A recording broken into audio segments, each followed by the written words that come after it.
everybody, welcome back to our channel. If you're new here, we're Eamon and Bec and we live full-time in our self-converted Sprinter van. It's been almost a year, which is crazy, and we're knee-deep in the middle of a new build. So by building this new van, we've discovered a lot of things that we would change about our build that maybe we didn't even really notice before. I basically thought Trinity was perfect before. Yeah, and I think it's not necessarily things that like we're gonna go run out to Home Depot and like rip this van apart. Sure. But it's just things that maybe we can help you if you're watching this, wanting to get into van life or looking at building out your van that you might find helpful. So we've got 10 main things that we would now change about our van, and we're gonna share them with you today. Let's do it. Okay. High fives. The first thing we would change is we wish we went for a more powerful fan. That's the only way to get fresh air into our van when we've got all the doors sealed. So a little bit of an oversight on Bob's van. If you are following along, you'll see we put 2 vents, and I've seen a lot of van lifers even put not necessarily 2 vents, but a fan and some kind of window and some kind of vent. So we might add a vent into this van, but just having an extra air source would help circulate the air a little bit better. Totally. We went with the Fantastic. We went with like Fantastic? a mid-range, yeah. Yeah. It's a fan made by Dometic, and I think it does serve pretty good for like $170. Like Yeah. it works well, it's solid, it's sealed. When you're building the van, it feels like the expenses add up so much, and you're like, no, I can't spend another $100 for a better fan. Let's just get something that'll do the trick. But I feel like in this instance anyways, there's a few things where you can get away with it, but with the fan, I feel like we did not get away with it. Maybe we need to clean it. I definitely think we need to clean it. Yeah, it's pretty grime. Maybe we'll clean Is it. that just a bunch of mosquitoes dead in there, or what? Dust and mosquitoes. Dust and mosquitoes, gross. Number 2 is our lighting situation in the kitchen I'm area. gonna sneeze very soon. Okay, Just a heads up. sure. And when Eamon sneezes, it's at least 20 sneezes in a row. He has sneezers. Okay, continue. Okay. You're good. Lighting in the kitchen area. So we're really happy with our LED lights, how they all run, but the kitchen area doesn't have any specific lights for under the counter or anything. So when it's dark and we're cooking late at night, especially in winter, I find it a little challenging in that area. I do think the lighting could be better, but again, not the end of the world. We're very happy living in the van. Just something to think about if you're doing some van work. You're doing what? If you're building a van. Number 3. That's 6. That's 4. Number 3. The number 3 thing. Does that make sense? No. The third thing we would change in our van is the floor insulation. So going into the installation process was a little bit intimidating. There's a lot of information online. Originally I did look into spray foam, but it was super expensive. I have now found someone in Toronto that would do the van for $600. If we ever did do another van, like obviously we're doing Bob's that way, I would 100% do the spray foam. That way it is like completely sealed, there's no air gaps. We did the floor, it's super cold. Even if it's like, 10 degrees, like the floor is cold. So we're gonna need to put down maybe a rug or something and keep these little toes from freezing. I don't know if you highlighted that the reason that we sucked so bad on the floor insulation as well was because we were really trying to maximize height. So we get often asked how tall you are. Yeah. You're 6'1"? Yeah. So Soaking wet. 6'1" and a bun on your head. So sometimes it gets a little tight. 6'1" with a bun. 6'1" with a bun. Another thing we've learned now that doing my dad's build is that this tongue and groove you can get way thinner. Wait, hold on, that's another point. Oh. Giving away too many secrets. Giving away too many. Number 4, which Eamon just kind of gave away there, was the weight of the wood that we put in our build. At the time, when we posted our van life tour and all of that stuff, people were writing, hounding us. You put too much weight in there. Why did you use that wood? And I just didn't know that there was anything different. So we have tongue and groove all along the roof and on the side walls. 3/4 of an inch tongue and groove, so pretty heavy. Also, we built a bed out of 2x4s. Yeah, It's give and takes, right? Like, Yeah. the wall wouldn't be as solid. that's true. And you'll see in my dad's wall, it's like, if you like bump into that, you might crack the wood. Right. And honestly, the weight, I don't think has been that big of an issue. Like, Sure. obviously, it's going to affect fuel efficiency, like, a certain amount. Yeah. But I don't feel like our van's lagging. It's a 6-cylinder. These things are built to be full of wood. Yeah, But sure. knowing what we know now, I think we over-engineered the bed for sure. Halfway there, guys.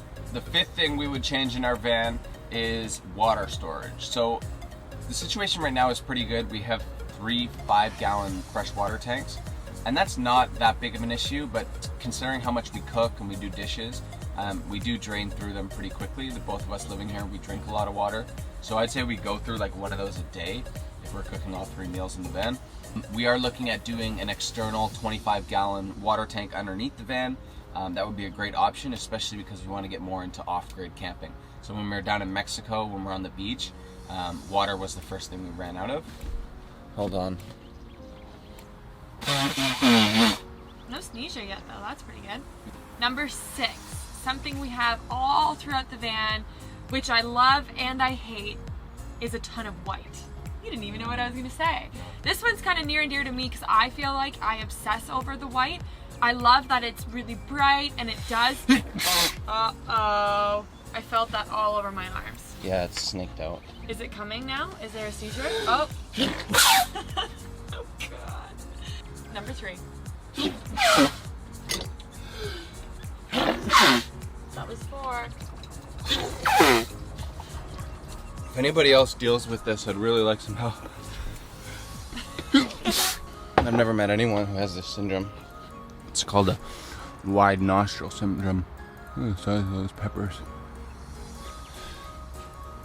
Oh. Okay, back to the series. Yes, so my love for the white is it makes the van feel so open, so bright, so cheery. We've been in vans that are lots of wood and the wood color. Oh no. Oh! You got some snot on your face.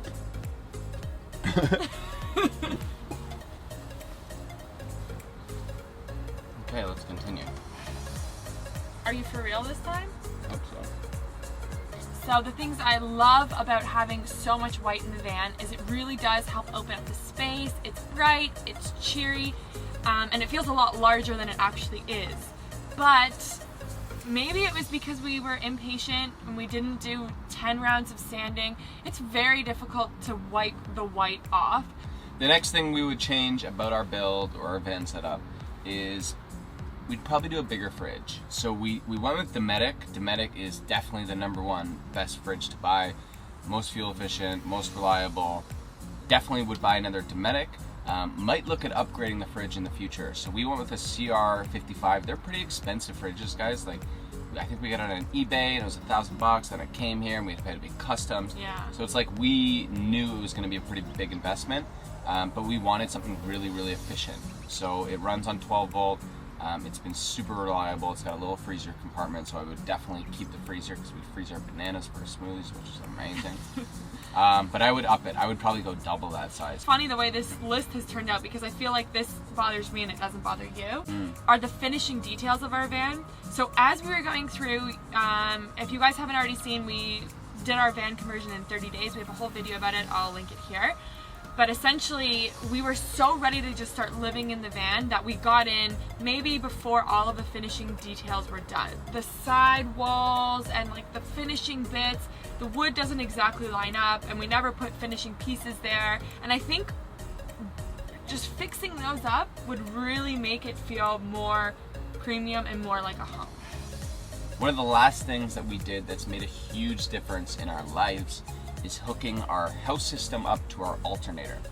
Super, super key. A lot more simple than I thought it was, especially if your van comes with the 2 batteries, the auxiliary battery, and it actually comes with a charge relay in the van. So if you don't know what that means, we have a video that kind of explains what that is, but basically it charges your house system while you're driving. The last thing that we would maybe change or revise a little bit and have already worked towards is how we go from couch mode to bed mode in our build. Again, we were trying to maximize the bed length. We're both really tall humans, so it was nice to have a full double-sized bed. But when we pull out from couch mode, one of us has to go into the back and pull the slats across, and there's no room to really get in there. So especially when it's cold out, or yeah, it's just like dark and you're in a neighborhood and you don't want to cause a ruckus, we can't open the back doors to pull it out, so it's really tricky and tight to do that. But Eamon, being the creative genius he is, had been thinking about it for a while, and then one day just went and grabbed the saw, and he's like, I'm doing it. So instead of having all the slats go out together, connected, the last slat is on its own, and so you don't have to pull the whole system out. I don't know how to describe it. You help me. Yeah, I just basically cut one slat off of the bar system that runs across. So you've just got that extra room to stand there, and then, you know, once you're lying in bed, you can just pull that last slat across.